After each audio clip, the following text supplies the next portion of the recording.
Hi, my name is Johnny Gardner, and thank you so much for listening to episode 15 of the Cedar 60 podcast. This week's episode is an interview with Brian Burns, who serves as the Director of Campus Experience here at Cedarville University. A graduate of Cedarville, Mr. Burns received his bachelor's in business management and received a master's degree in management and leadership from Liberty University. He is a certified development professional from Development Marketing Associates and a Disney Institute graduate. Mr. Burns is a passionate follower of Christ, a devoted father and husband, and is committed to creating a culture and environment that allows for service, creativity, and decisive action. And now, here is my interview with Mr. Brian Burns on leadership and the public square. Hi there. Thank you for joining us for this week's episode of Cedar 60. Joining me is Mr. Brian Burns. He's the Director of Campus Experience at Cedarville. Thanks for joining us. Oh, it's an honor. Thank you very much for the opportunity to be with you this afternoon.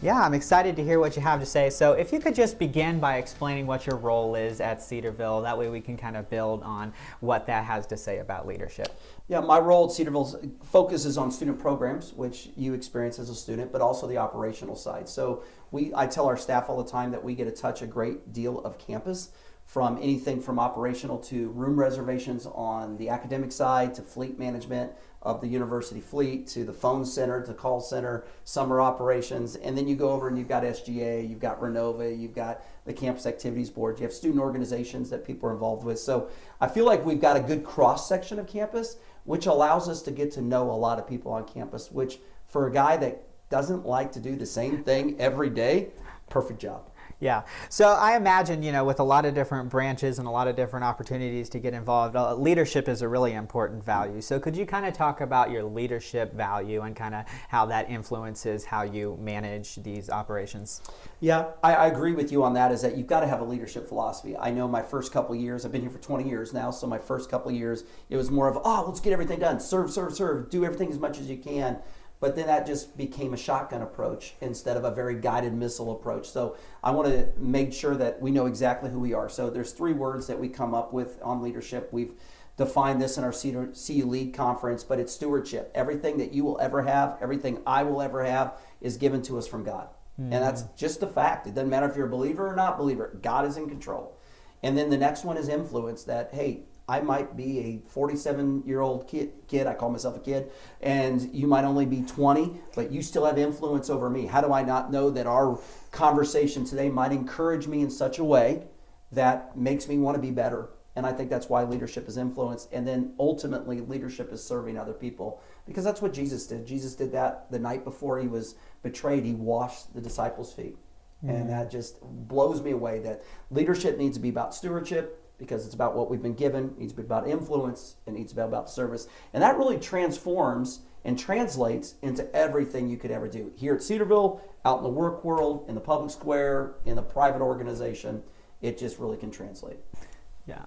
So we talked. You mentioned that there's kind of different aspects of leadership. There's the public square, institutional, President of the United States type of leadership. And then there's individual leadership. But you've kind of framed this, I think, under the banner of Bravo Zulu. Yeah. So could you talk about that? Yeah, Bravo Zulu is just a way that the Navy communicates through nautical flags. They used to have to do that in the olden times because radios didn't have those. So you would use flags to communicate things, and the B flag is Bravo, the Z flag is Zulu, and what that means is well done. My father was in the Air Force. My father-in-law flew Navy jets and was intimidating. And then I really got to know about this concept of Bravo Zulu through Dick Walker, who was the person who held my job when I was a student, and he really talked about it means doing things well, doing things, and it's not a place of arrival, it's a mindset of, I'm going to always do things well. So we have 2 statements. One, I always want you to provide extraordinary effort, because you can't control the results, but you can control your effort.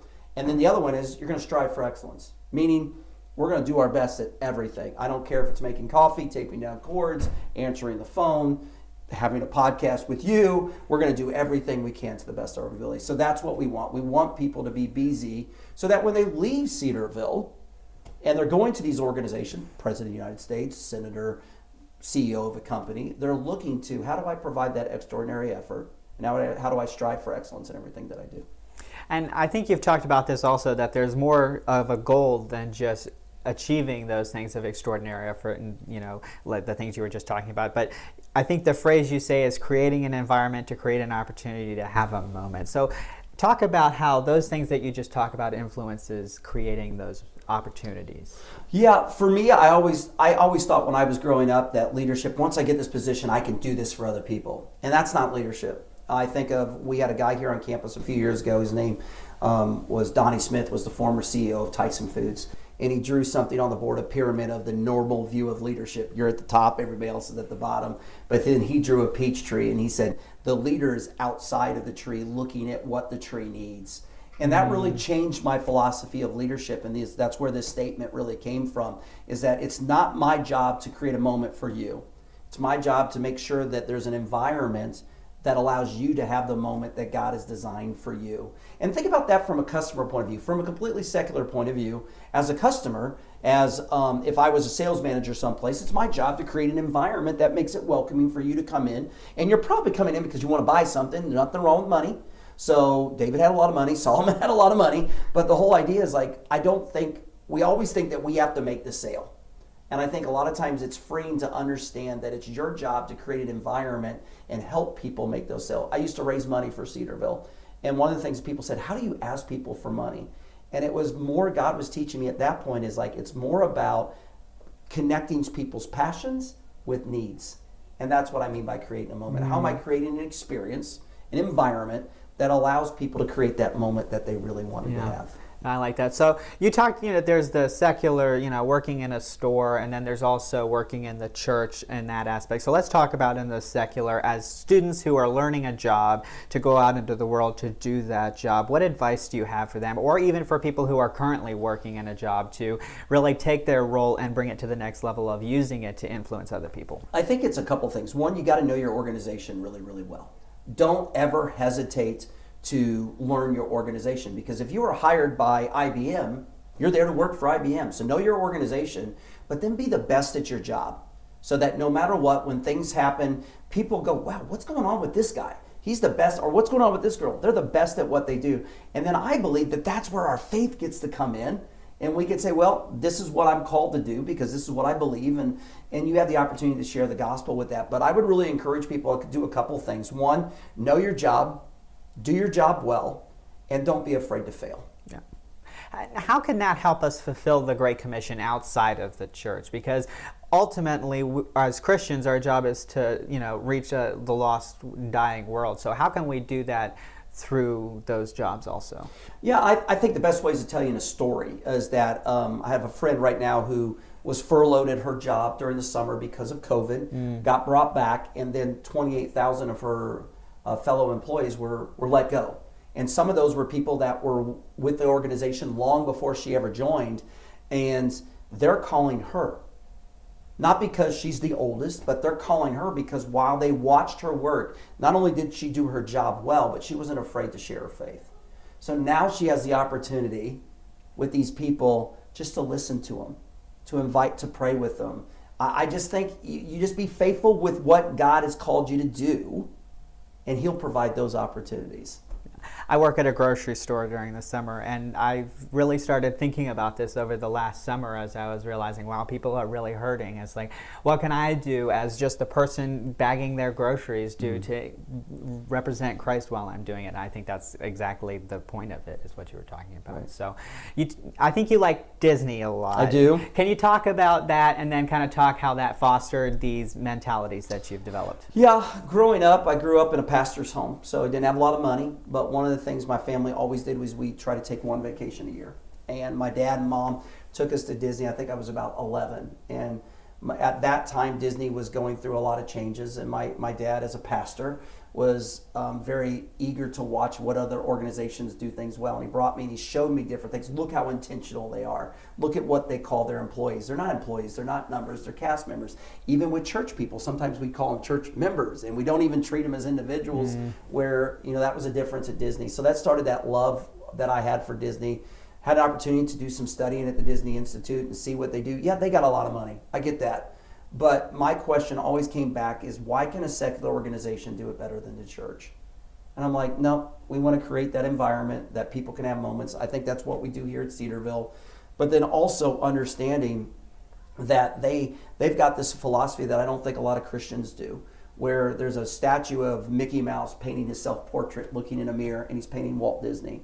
And that I have that on my credenza in my office because it reminds me when people ask me or see what we do as an organization, and they ask me to tell my story. Do I tell about Brian Burns or tell about what Jesus has done in my life, how he's redeemed me, how he's changed me, how he allowed me to be adopted into this family and to be where I am at Cedarville? I think as Christians we don't do that very well. And that love came because of what I watched another organization do, which I think is fine. I think sometimes as Christians we don't want to look at secular organizations. Nah, you look at it through the lens of what's the common grace, because God created everything. Yeah. And I just want to adapt the things that we can't create roller coasters, sorry, at Cedarville or the People Mover. That'd be nice on a cold day like today, but we can adapt, the intentionality, treating people with respect, and that's what I love about it. So what you were talking about is how can we take those things that you see, the intentional, the way they intentionally refer to their employees as cast members, how can we take those kinds of things as current and future members of the church and apply that to not just fulfill the Great Commission, but also to develop each other as Christ followers? Yeah, I think the one thing that we don't do well as Christians is we don't believe the best in each other. Think about that. If something does you wrong at the church, we hold grudges with church members more than we would even with fellow employees. So I think one of this is believe the best in each other, and that's one of the things that the culture there at that organization, if you gossip, if you don't believe the best, they fire you. And I'm not saying we should fire Christians, because I don't think that's possible, according to Scripture. But the whole idea is I think we as Christians need to be more intentional, more loving, understanding that the Bible is very clear that we should hate sin, but we shouldn't hate the person. And I think we focus so much on people's sin instead of on who God created them to be, that they are created in His image. And I know I've done that. I classify sins. And it's like, wait a second, I'm an angry, selfish, prideful, sometimes crazy person. And those things can all be sins as well. But I don't focus on those because I don't think they're big. Yeah. So I think we need to believe the best and we need to forgive. Yeah. And how can we steward those things that you've just been talking about in our 4 years at Cedarville as students? How can we prepare ourselves and use the vast amount of resources that are here to prepare us so that when we go out there, we're ready to begin that journey? Yeah, number one, don't look at your education as an afterthought. Make it a priority. Become the best in your field. And I think that's Bravo Zulu. Become the best in your field. Try hard, learn from other things, but don't be afraid to fail. A lot of times people don't try things because they're like, I don't want to be let down. You know what? Failure's not final and it's not fatal. It's a directional move. So I wish somebody would have told me that at 20, 21, 22, even 40, is that it's okay to fail. And ask yourself daily, what did you fail at today? What did you learn? Because God is not about us sinning less. He's about more of us figuring out, wow, I recognize my sin quicker. Because until we get to heaven, we're still going to sin. Right. So my challenge to any Cedarville students, don't be afraid to fail. Be the best at everything that you can do. And don't overcommit yourself. I think in college we can do that. Yeah. I think a lot of people, you were talking about, they want to get involved and they end up overcommitting themselves. But what if people want to get involved and they decide, man, I don't have the time to do this, or the door doesn't open? What would you say to them to say, you still have an opportunity to influence? How would you suggest they go about and realize the opportunities available to them? Yeah, I would say, first of all, look at your schedule. And you're probably in 3 or 4 classes during the semester. How do you not know that the way that you show up on time, you do your work, influences that professor? Because sometimes those professors, I've been there, I'm an adjunct professor, and they're the students that show up on time, that do their job, they really have an influence on me, and it causes me to want to be better. Then I've had those students who don't, and it's like, what's the point? So be that person that really understands that you influence people. I tell people when my 8-year-old son watches how I drive, and he sees that, Dad, why are you speeding? Or why are you getting aggravated with that driver? That 8-year-old's having an influence in my life and saying, look, here's a blind spot that you have not looked at. So don't ever think that leadership is a position. It's a mindset. Now, are there certain positions that we talked about, you talked about at the beginning, institutional? Yeah, I'll never be president at Cedarville University. Don't have the credentials, don't have the desire. But it doesn't mean that I don't have influence like Thomas White has influence. Just different. Don't waste the influence that God's given you. And what about the people who have been given the ability to possibly move into the future and lead in roles like president of a university or a senator or any role in the public square? What are things they can be doing now, even if they may not realize that they've been given those gifts, to steward that ability so when they get to that point, they're able to do it well? I think number one is to keep the main thing. So decide, be resolute, if you, as Christ followers, that I'm never going to give up my faith, no matter if it means money, it means votes, it means popularity, it means relationships. Be resolute in that now, because that is not something you want to be resolute in when it's in front of you, because then you're tempted. And I think that's one of the things that Jesus did. Is Jesus, before he was even in the wilderness with Satan, he was resolute. He knew, I'm God, and I'm not going to do that. And that's why he could look at the great deceiver and say, no. So I think number one, keep the main thing. Number two, like I said earlier, always strive to be the best at what you can do. There's nothing wrong with doing that. Matthew 5 talks about that we are the salt and light of the world, and that we are called to put the light out there so that others can see our good works. Doesn't say may, it says see, so that we can give glory to God in heaven. I think keeping the main thing, doing our best in everything, and understanding that failure is okay. Yeah. It really is okay. So you said you've been in this role for like 20 years now, so I'm sure you've come over a vast many number of resources on these topics. What would you suggest to people who are interested in reading and learning and developing those skills now? The Bible's replete with passages on this. So Nehemiah is one of my favorites, of looking at somebody who had a very low position, cupbearer. Okay, my job is to drink, and if I die, the king doesn't drink. I mean, that was his job. But he was called, and God used him to give him other things. So I think, first and foremost, look at Scripture. Patrick Lencioni is a great author, written books on the 5 dysfunctions of a teen. Jim Collins, Dr. Henry Cloud wrote a book on boundaries, on integrity. There's just so many books out there, podcasts. Just be a learner. Don't ever find something that you love, find something that you're passionate about, and jump in and learn. And there's so many resources right now. I think my favorite image that you said is the picture of Mickey Mouse painting the image of Walt Disney. That's just an amazing picture of, what heaven will look like. We're pointing to God. We should be pointing Jesus instead of ourselves. So that's amazing. Do you have anything that you want to say in conclusion to you listeners, either students or people who are out there in the workplace now, about anything that we've talked about? I just say, don't be afraid to fail and be the best that you can be, but understand that you're doing it not for yourself, because that will be very empty. You'll never have enough. You'll never have enough money. You'll never have enough praise. You'll never have enough positions or relationships. But do it because you want to serve others, but ultimately because you want others to see Jesus. Yeah. Amen. Well, thank you so much for coming on the podcast. Sir. I've really enjoyed our talk. This is great. Thank you so much for listening to this week's episode of Cedar 60. We hope you'll join us next time. Hi there, YouTube. Thanks so much for listening to this episode of Cedar 60. If you enjoy exploring politics from a distinctly Christian perspective, please like this video, comment below about what you've learned, and share it with a friend. If you'd like to be notified about future episodes, subscribe to our YouTube channel, follow Cedar 60 on Instagram, Twitter, or Facebook, or look for our episodes on Spotify, Apple Podcasts, or wherever you listen to podcasts. Thanks so much.